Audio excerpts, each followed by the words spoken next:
Sa baba sa kakuyaw, liguna ang dughan mo, kalipay o kasakit, kauban mo si Jesus. Sa adlaw o gabi, wa ka mag-inusara,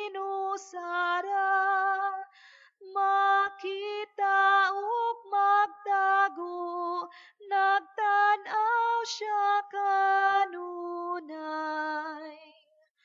Sa imong katulugon, nagatan-aw siya. Sa sayong kabuntagon, magmalipayon kay.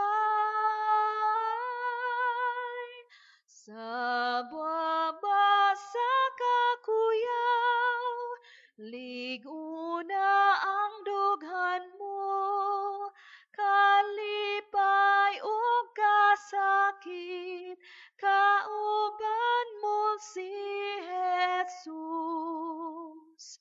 Sa adlaw o gabi, wa ka mag-inusara, makita ug magtago, nagtan-aw siya kanunay.